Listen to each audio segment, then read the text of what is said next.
আসসালামু আলাইকুম। আমি ময়মনসিংহ সদরবাসী কাছে একটা অনুরোধ করব, মানে আমাদের বিশেষ করে 20 নং ওয়ার্ডের যারা আছে, মানে কেওয়াট খেলে যারা আছে, সবাই হয়তো বা চিনেন এই সেলিম ভাইকে।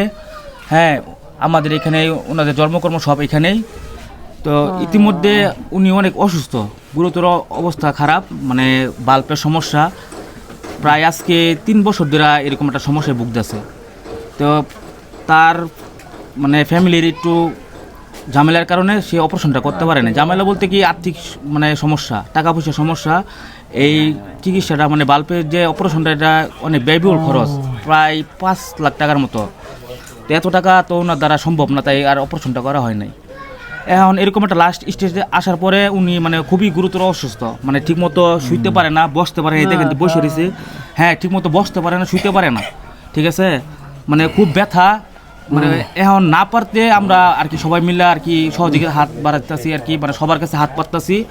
মানে ওনার পক্ষ থেকে আমরা সবাই হাত বাড়াইতেছি আপনাদের কাছে, মানে যে যেরকম পারেন সহযোগিতা করবেন। আর যদি কেউ সরাসরি এসে দেখা করতে চান সেটাও পারবেন, আপনারা সরাসরি দেখা করে এসে মানে কিছু সহযোগিতা করতে চান করতে পারবেন। এখন ঘটনা হচ্ছে যে মানে আমাদের এলাকার যারা আছেন, অনেক আছেন যে মানে সহযোগিতা করেন। যদি ওরকম যারা আছেন, যদি আমার ভিডিওটা আপনাদের সামনে যায়, অবশ্যই আপনারা যোগাযোগ করবেন, ওনাকে সহযোগিতা করবেন। হ্যাঁ, আপনার এই অল্প কিছু সহযোগিতায় হইতে পারে একটা জীবন বাঁচা যাবো, ঠিক আছে। আর সবচেয়ে বড় কথা হইতেছে যে যার বাবা নাই, একমাত্র সেই জানে। আমার নিজেরও বাবা নাই, তো বাবা হারানোর ব্যথাটা আসলে আমরাই জানি, ঠিক আছে।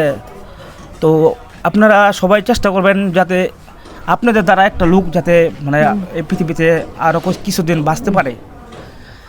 তো বেশি কিছু বলার নাই। যদি সহযোগিতা না করতে পারেন, তাহলে আমার এই ভিডিওটা যদি আপনার সামনে যায়, অবশ্যই বেশি করে শেয়ার করে দেবেন, যাতে আপনার শেয়ারের দ্বারা আরও 10টা লোক যাতে ওনাকে সহযোগিতা করতে পারে। তো বেশি কিছু বলবো না, এই পর্যন্তই। সবাই একটু পাশে থাকবেন, সহযোগিতা করবেন। ধন্যবাদ সবাইকে। আসসালামু আলাইকুম।